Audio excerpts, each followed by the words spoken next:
चलिए आज पढ़ लेते हैं reconciliation of cost and financial account. Reconciliation पढ़ेंगे आज कि कॉस्ट और फिनेंशियल अकाउंट का कैसे होता है। तो सबसे पहले ऐसे प्रोफार्मा बनाना है रिकन्सिलेशन स्टेटमेंट। यहाँ पे देखिए जब भी लिखा रहेगा profit as per cost account, profit as per cost account, इसका मतलब है कॉस्ट अकाउंट को फिनेंशियल अकाउंट से मैच करवाना, कॉस्ट अकाउंट को फिनेंशियल अकाउंट से मैच करवाना। इस केस में कॉस्ट अकाउंट को चेंजेस करना है जिस जिस तरह से फिनेंशियल अकाउंट में चेंजेस हो। जैसे देख लेते हैं ऐड में कुछ लिखा हुआ है, लेस में कुछ लिखा हुआ है। तो ऐड में देखते हैं क्या क्या लिखा हुआ है। Income and profit consider in financial account and not in cost account. तो हम क्या अभी क्या सीख लिया था कि कॉस्ट अकाउंट को फिनेंशियल अकाउंट से मैच करवाना है। तो इसको देख लेते हैं। बोला क्वेश्चन क्या, income and profit consider in financial account not in cost account. अगर इनकम मैं फिनेंशियल अकाउंट में लिखूंगा, फिनेंशियल अकाउंट मतलब आप लोग जानते ही होंगे trading account, profit and loss account. और कॉस्ट अकाउंट सिंपल सोच लो, कॉस्ट अकाउंट जैसे हम लोग कॉस्ट शीट बनाते हैं उसमें जो सारा एक्सपेंसेस ऑफ इनकम कंसिडर किया जाता है। Income and profit consider in financial account. अगर इनकम फिनेंशियल अकाउंट में लिखूंगा तो फिनेंशियल अकाउंट का इनकम बढ़ जाएगा, इंक्रीज हो जाएगा। ठीक है, हमको क्या करना है, प्रॉफिट को कॉस्ट अकाउंट को फिनेंशियल अकाउंट से मैच करवाना है। तो मैच करवाने के लिए क्या करना पड़ेगा, कॉस्ट अकाउंट को बढ़ाना पड़ेगा, कॉस्ट अकाउंट को इंक्रीज करना पड़ेगा। इसीलिए ये इंक्रीज हो रहा है, जब भी इंक्रीज होगा इसका मतलब है ऐड करना है, ये इंक्रीज होगा इसका मतलब है ऐड करना है। ठीक है, तो income and profit consider financial account not in cost account में क्या करना पड़ रहा है, ये बढ़ गया तो इसको भी बढ़ाना पड़ रहा है इससे मैच करवाने के लिए। सबसे पहले करना क्या, सबसे पहले क्वेश्चन जो बोलता है वो आप कर दीजिए। जैसे इंक्रीज हो रहा है तो इंक्रीज कीजिए, डिक्रीज हो रहा है तो डिक्रीज कीजिए। ठीक है, सब प्रॉफिट को देखना, प्रॉफिट क्या हो रहा है, प्रॉफिट इंक्रीज हो रहा है डिक्रीज हो रहा है। अगर मैं income and profit consider in financial account में करूंगा तो इनकम इसका बढ़ जाएगा।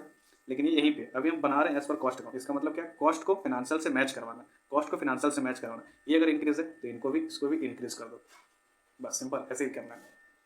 दूसरा क्या, expenses considered in cost accounts and not in financial account. Expenses अगर कहाँ पे किया गया, कॉस्ट अकाउंट। अगर ये दोनों बराबर है, एक्सपेंस अगर मैं इस पे लिखूंगा तो इसका प्रॉफिट कम हो जाएगा, इसका प्रॉफिट कम हो जाएगा। ये बढ़ा हुआ है, ये इंक्रीज हुआ है, हमको इसको इसके साथ मैच करवाना, कॉस्ट अकाउंट को फिनेंशियल अकाउंट के साथ मैच करवाना। तो इसको क्या करना होगा, ऐड करना होगा, ऐड करना होगा, इसलिए ऐड में लिखा हुआ। थर्ड क्या हुआ, third items over charge in cost account, items over charge in cost account. Cost account जैसे लाइक एक्सेस डिप्रिसिएशन, अगर मैं डिप्रिसिएशन ज़्यादा लिख दूँ, अगर मैं डिप्रिसिएशन कॉस्टिंग अकाउंट में ज़्यादा लिख दूँ तो इसका प्रॉफिट फिर से कम जाएगा और ये फिर से बढ़ा हुआ है। मैच करवाने के लिए क्या करना होगा, इसको फिर से इंक्रीज करना पड़ेगा। तो ये अब करना पड़ रहा है, इसका मतलब क्या, ऐड करना पड़ रहा है, तो ऐड में आएगा। फिर items under recorded in cost account, items under recorded in cost account, शायद इनकम होगा, इनकम, शायद इनकम होगा। इनकम अगर मैं कम लिखूंगा, अगर मैं कॉस्ट अकाउंट में इनकम कम लिखूंगा, ठीक है, फाइनेंशियल अकाउंट से, तो इसका क्या होगा, इसका प्रॉफिट कम दिखेगा। ये बढ़ा हुआ है तो बढ़ा, इसको क्या करना होगा, बराबर में लाने के लिए ऐड करना होगा, ऐड करना होगा, इसलिए ऐड में, ऐड में। अब क्या, items under recorded in cost account, items under recorded in cost account, cost account तो हो गया sir. Over valuation opening stock in cost account, अगर मैं ओपनिंग स्टॉक कॉस्ट अकाउंट में ज़्यादा लिख दूँ, ओपनिंग स्टॉक अगर कॉस्ट अकाउंट में मैं ज़्यादा लिख दूँ तो क्या होगा, तो अपना प्रॉफिट कॉस्ट अकाउंट में कम जाएगा, प्रॉफिट अपना कॉस्ट अकाउंट में कम जाएगा। ठीक है, तो इसको बराबर में लाने के लिए क्या करना होगा, ऐड करना होगा, ऐड करना होगा। सिमिलर सिमिलर अगर मैं under valuation of closing stock in cost account, अगर क्लोजिंग स्टॉक कम लिखूँ, क्लोजिंग स्टॉक कम लिखूँ तो पर भी इसका इनकम, तब पर भी कॉस्ट अकाउंट में क्या होगा, इनकम कम जाएगा, है ना। अगर मैं अंडर वैल्यूएशन कम लिखूँ क्लोजिंग स्टॉक कॉस्ट अकाउंट में, तब पर भी इसका इनकम कम जाएगा, तो इसको ऐड करना होगा, इसको ऐड करना होगा, इसको ऐड करना होगा। वैसे सिंपल है ना, सिंपल। हम लोग ट्रेडिंग अकाउंट ऐसे बनाते हैं, कुछ ट्रेडिंग अकाउंट ऐसे बनाते हैं, ट्रेडिंग अकाउंट, ठीक है। इधर बाय क्लोजिंग स्टॉक, इधर टू ओपनिंग स्टॉक लिखते हैं। ये मैं जितना ज़्यादा लिखूंगा मेरा प्रॉफिट उतना ही ज़्यादा आएगा, ये मैं जितना ज़्यादा लिखूंगा उतना ही मेरा प्रॉफिट डिक्रीज हो जाएगा। इसीलिए अगर मैं इसको ज़्यादा लिखूँ प्रॉफिट बढ़ेगा, इसको मैं ज़्यादा लिखूँ प्रॉफिट डिक्रीज होगा, इसको मैं कम लिखूँ मेरा प्रॉफिट कम हो जाएगा, इसको मैं ज़्यादा लिखूँ कम लिखूंगा मेरा प्रॉफिट बढ़ जाएगा, सिंपल। अब क्या, over absorption of overhead, over absorption of overhead, overhead, overhead का खर्चा अगर मैं ज़्यादा लिख दूँ, ओवरहेड का खर्चा अगर मैं ज़्यादा लिख दूँ तो क्या होगा, ओवरहेड किस में होता है, कॉस्ट अकाउंट में होता है। इसका खर्चा अगर मैं ज़्यादा लिख दूँ तो इसका क्या होगा, प्रॉफिट कम जाएगा, प्रॉफिट कम जाएगा, इसका ज़्यादा प्रॉफिट है, तो क्या करना होगा, मैच करवाने के लिए इसको फिर से ऐड करना होगा, फिर से ऐड करना होगा। सिमिलर लेस में देखते हैं, एक्सपेंसेस और losses considered in financial account not in cost account. अगर मैं एक्सपेंसेस फिनेंशियल अकाउंट में लिखूंगा, ठीक है, ज़्यादा, तो क्या होगा, इसका प्रॉफिट कम जाएगा, इसका प्रॉफिट कम जाएगा। मैं क्या कर रहा हूँ, कॉस्ट अकाउंट को फिनेंशियल से मैच करवा रहा हूँ। अब क्या करना पड़ेगा, कॉस्ट अकाउंट को इससे मैच करवाने के लिए कमाना पड़ेगा, कमाना पड़ेगा मतलब डिक्रीज करना होगा, लेस में लिखना होगा। फिर देखते हैं, income consider only in cost account not in financial account. अगर इनकम सिर्फ कॉस्ट अकाउंट में लिखूँ, इनकम सिर्फ कॉस्ट अकाउंट में लिखूँ, फिनांशियल अकाउंट में नहीं, तो इसका इनकम क्या हो जाएगा, कॉस्ट अकाउंट का इनकम इंक्रीज हो जाएगा। ये अभी भी कम है, मुझे मिलाना किसको, कॉस्ट अकाउंट को फिनांशियल अकाउंट से, कॉस्ट अकाउंट को फिनांशियल अकाउंट से। तो क्या करना होगा, इसको कमाना पड़ेगा, डिक्रीज करना होगा, तो डिक्रीज करना पड़ रहा है तो लेस में होगा। ठीक है। अब under valuation opening stock in cost account, under valuation opening stock in cost account. अगर मैं ओपनिंग स्टॉक कम लिखूँ, अभी बताया था, अगर ओपनिंग स्टॉक में कम लिखूंगा तो मेरा इनकम बढ़ेगा, तो ये क्या होगा, कॉस्ट अकाउंट में इनकम बढ़ जाएगा। ये अभी भी यहीं पे है, इससे मैच करवाना है तो डिक्रीज करना पड़ेगा। ठीक है। Over valuation closing stock in cost account, over valuation closing stock in cost account. अगर मैं क्लोजिंग स्टॉक ज़्यादा लिख दूँ, क्लोजिंग स्टॉक ज़्यादा लिख दूँ तो क्या होता है, क्लोजिंग स्टॉक ज़्यादा लिखने से इनकम बढ़ता है, तो ये बढ़ गया। फिर से मैच करवाने के लिए करना होगा, इसको डिक्रीज करना होगा तो बराबर पे आएगा, इसे डिक्रीज। फिर क्या है, under absorption overhead items under charge in cost account. Under charge, अगर मैं खर्चा कम लिखूंगा कॉस्ट अकाउंट में, कम लिखूंगा, अगर मैं खर्चा कम लिखूंगा कॉस्ट अकाउंट में, तो इसका इनकम इंक्रीज होगा। ठीक है। और ये अभी वहीं पे मिलाने के लिए क्या करना होगा, फिर से डिक्रीज करना होगा, बस इतना ही करना है। चलिए सम्स के थ्रू इसको समझने की कोशिश करते हैं। From the following data prepare reconciliation statement to find profit as per financial account. Profit as per financial account अपने को मालूम करना है। इसका मतलब क्या है, कॉस्ट अकाउंट को फिनेंशियल अकाउंट से मैच करवाना है, सिंपल। तो profit as per cost account दिया हुआ 2,50,000, करना कैसे, प्रॉफिट रिकंसिलेशन स्टेटमेंट बनाना, particulars amount, net profit as per cost account 2,50,000 लिख देना। अब कॉस्ट अकाउंट को फिनेंशियल अकाउंट से मैच करवाना है, simple. Work overhead over absorbed, अगर मैं वर्क ओवरहेड ओवर एब्जॉर्ब कर दूँ तो क्या होगा, ये दोनों बराबर पे हैं। वर्क ओवरहेड क्या है, खर्चा है, खर्चा अगर मैं ज़्यादा लिख दूँ कॉस्ट अकाउंट में तो क्या होगा, इसका प्रॉफिट कम हो जाएगा, इसका प्रॉफिट कम हो जाएगा। अपने को मैच करवाना है, इसको ऐड करना होगा, इसको ऐड करना होगा, अप में ले जाना होगा, ऐड करना होगा।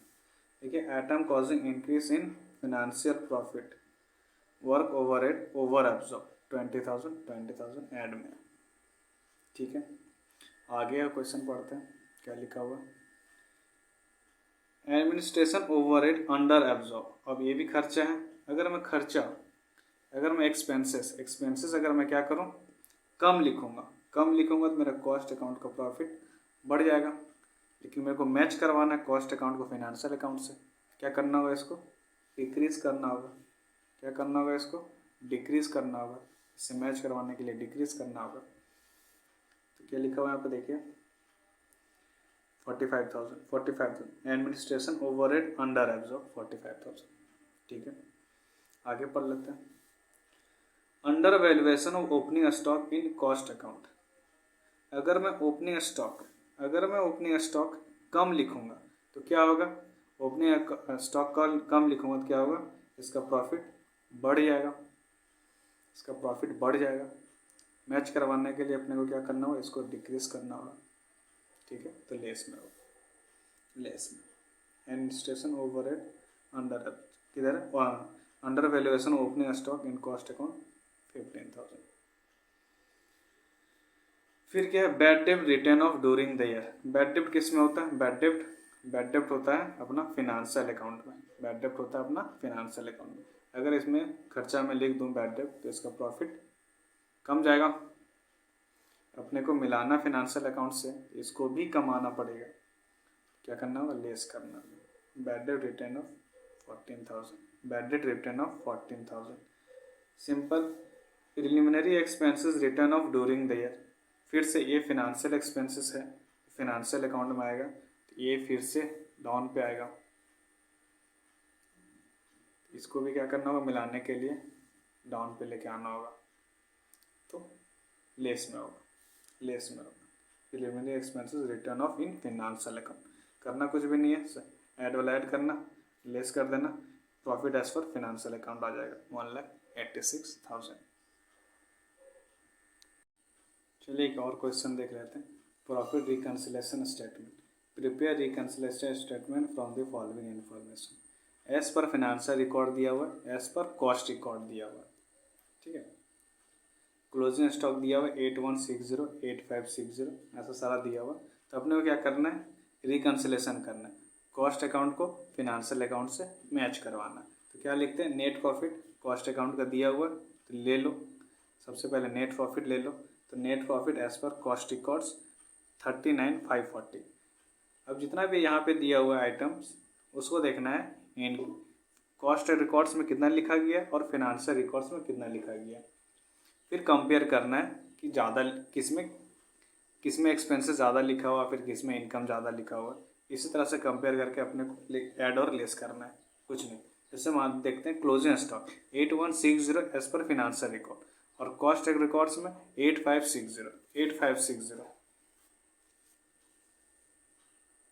तो क्या होगा, अगर मैं क्लोजिंग स्टॉक जिसमें ज़्यादा लिखूंगा उसका इनकम मेरा बढ़ेगा, उसका इनकम बढ़ेगा। तो इसमें ज़्यादा लिखा हुआ 8560, ठीक है। तो कॉस्ट रिकॉर्ड्स का इनकम बढ़ेगा, तो इसका ये बढ़ेगा। को मिलाना कॉस्ट अकाउंट को फिनांशियल अकाउंट से। सबसे पहले क्वेश्चन क्या बोलता है वो कर देना, उसके बाद मैच करवा देना। अब हमको मैच करवाना है, इसको क्या करना होगा, लेस करना, क्योंकि ये नीचे की ओर आ रहा है तो लेस करना होगा। देख लेते हैं कैसे किया हुआ। Over valuation of closing stock made in cost account. Cost account में ज़्यादा लिखा गया था कितना, 8560 माइनस 8160 माइनस 8160, तो 400 क्या होगा, लेस में आएगा। सेकेंड आइटम पढ़ते हैं, फैक्ट्री एक्सपेंसेस 24260 और ये 21,000 और ये 21,000। अब क्या करना है, फैक्ट्री एक्सपेंस अगर मैं किसमें फिनांशियल रिकॉर्ड में ज़्यादा लिखा है, फिनांशियल रिकॉर्ड में अगर ज़्यादा लिखूंगा तो क्या होगा, एक्सपेंसेस अगर मैं ज़्यादा लिखूंगा तो ये कम जाएगा, है ना, इसका प्रॉफिट कमेगा। मैच करवाना है तो इसको भी कमाना पड़ेगा, तो लेस में होगा, लेस में होगा। देख लेते हैं, फैक्ट्री एक्सपेंसेस लेस में है। फैक्ट्री एक्सपेंसेस अंडर अब्जॉर्ब इन कॉस्ट अकाउंट 24260 माइनस 21, 3260 से कम लिखा गया था, है ना, कॉस्ट रिकॉर्ड में। अब क्या है, ऑफिस एक्सपेंस कितना है, 10680 और इधर कितना है कॉस्ट रिकॉर्ड में 10,000। फिर से एक्सपेंसेस है और एक्सपेंसेस में फिनांशियल अकाउंट में ज़्यादा लिखा हूँ, फिनांशियल अकाउंट में मैं एक्सपेंसेस ज़्यादा लिखा हूँ, इसका प्रॉफिट फिर कमेगा। मैच करवाना है, इसको भी कमाना पड़ेगा। फिर से क्या करना होगा, देख लेते हैं। ऑफिस एक्सपेंसेस अंडर अब्जॉर्ब इन कॉस्ट अकाउंट्स 10680 माइनस 10,000, तो 680 से माइनस होगा, 680 से माइनस होगा। फिर देख लेते हैं सेलिंग एक्सपेंस 14,200 फाइनेंशियल में लिखा गया है, कॉस्ट में कितना लिखा हुआ है 15,000। अब क्या हुआ, कॉस्ट रिकॉर्ड्स में मैंने एक्सपेंस को ज़्यादा लिखा है, तो इसका प्रॉफिट कॉस्ट अकाउंट का प्रॉफिट कमेगा, ठीक है, कॉस्ट अकाउंट का प्रॉफिट कमेगा। अब क्या करना होगा, उसको मैच करवाने के लिए ऐड करना होगा। देख लेते हैं ऐड में है कि नहीं। सेलिंग एक्सपेंसेस 14200 यदि 15,000, तो selling expenses over charge in cost account कितना है 800, ऐड में। आगे देख लेते हैं डिप्रिसिएशन कितना है 2200 और यहाँ पे 1600। और मैं फिनांशियल रिकॉर्ड मतलब फिनांशियल अकाउंट में खर्चा ज़्यादा लिख दिया, खर्चा फिर से इसमें ज़्यादा लिखने से इसका प्रॉफिट कमेगा। मैच करवाना है, इसको भी डिक्रीज कर दो, तो लेस में होगा। देख लेते हैं depreciation shown less in cost accounts कितना 600, लेस में। अब देखते हैं रेंट रिसिप्ट कितना है 5,200। रेंट किस में मिलता है, रेंट फिनांशियल अकाउंट का आइटम है, ठीक है, फिनांशियल अकाउंट का आइटम है, ये इसका रेंट रिसिप्ट इनकम होता है, ये बढ़ गया। इसको मैच करवाने के लिए बढ़ाना होगा, ऐड में लिख दो rent receipt recorded in financial account only 5,200। तो मैंने ये सब ऐड में लिखा है, इतना ये सारा लेस में लिखा है, माइनस करके net profit as per financial record आ जाएगा 40,600। चलिए नेक्स्ट सम देख लेते हैं। Trading and profit and loss account दिया हो ABC limited for the year ended 31/12/08 were as follows. Financial account trading profit and loss account दिया हुआ है, नेट प्रॉफिट कितना है 31,000।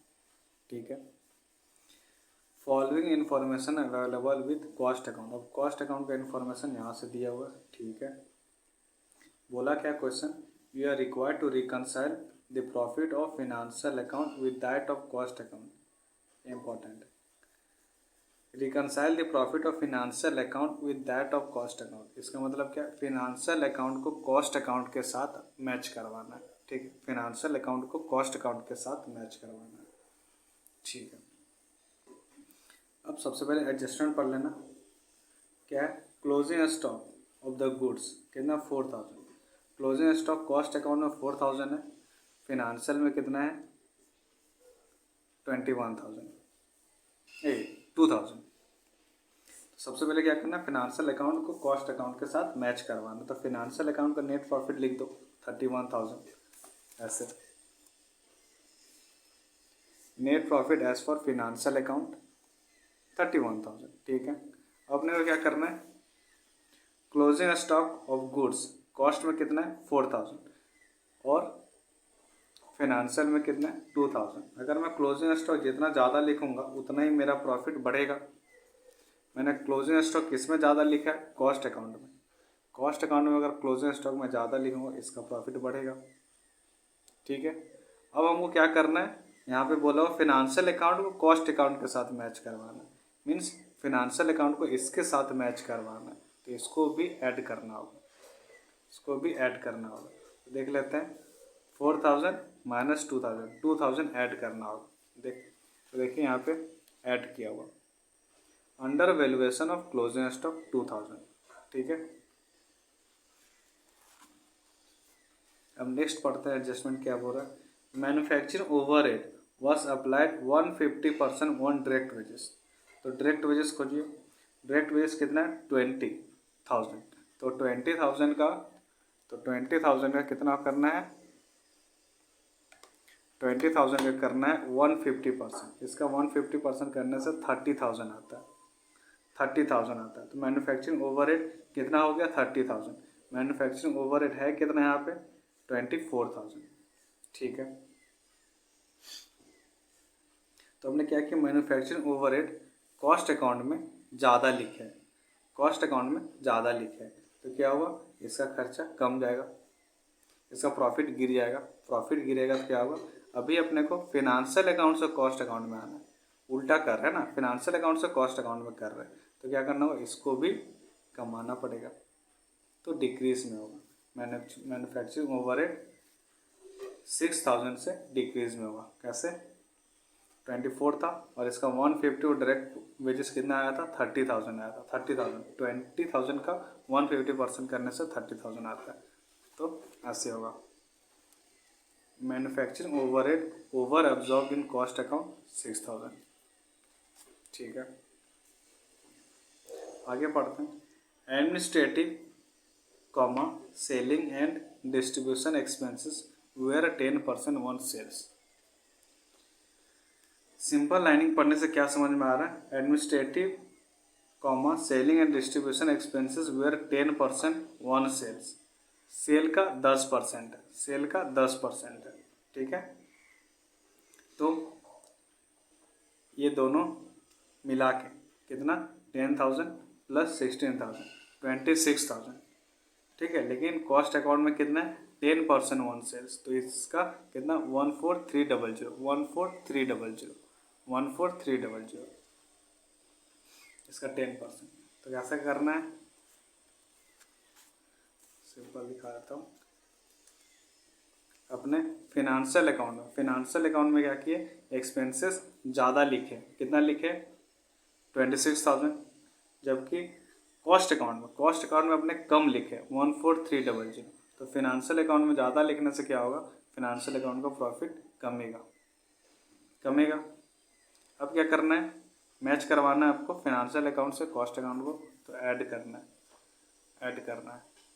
ठीक है, तो ऐड में होगा कैसे, administrative selling and distribution overhead under absorb, यहाँ पे कितना था 10,000 प्लस 16,000, अब ये हो गया कितना 14,300, तो 11,700 से ऐड होगा, 11,700 से ऐड होगा।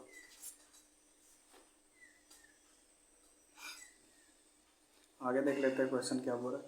डिप्रिसिएशन चार्ज 2,400, ठीक है, कॉस्ट में 2,400 और यहाँ पे फिनांशियल में 2,000। तो कॉस्ट में डिप्रिसिएशन अपने ज़्यादा लिखे, तो कॉस्ट अकाउंट का प्रॉफिट कमेगा, ठीक है। अभी अपने क्या करेंगे, फिनांशियल को कॉस्ट अकाउंट से मैच करवा रहे हैं, तो फिनांशियल को भी कमाना पड़ेगा, तो लेस में होगा। देख लेते हैं। Depreciation over charge in cost account 400 less. सारा एडजस्टमेंट हो चुका है, अब आंसर देख लेना। Net profit as per financial account 31,000, ठीक है। ये सारा करने के बाद 38,300 होगा, 38,300 आंसर आ रहा है। Profit as per net profit as per cost account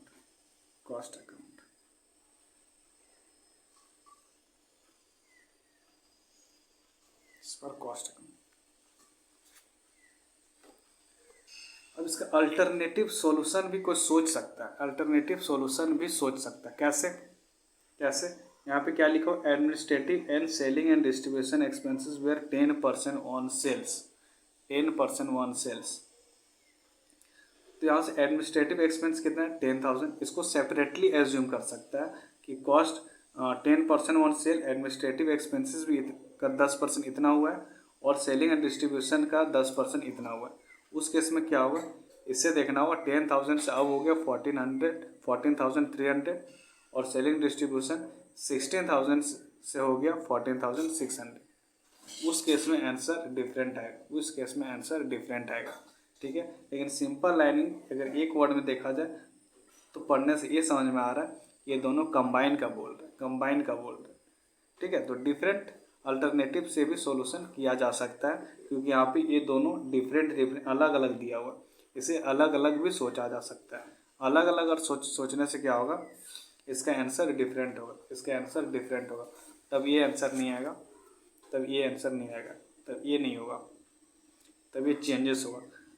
10,000 में से 14,300 को कंपेयर करेंगे और 16,000 को फिर से 14,300 से कंपेयर करेंगे सेपरेटली, फिर देखेंगे ना अंडर चार्ज है ना ओवर चार्ज है, उस केस में आंसर अपना अलग आता है। उस केस में अब कैलकुलेट करके देखिए, उस केस में आंसर आता है 24,000, ठीक है।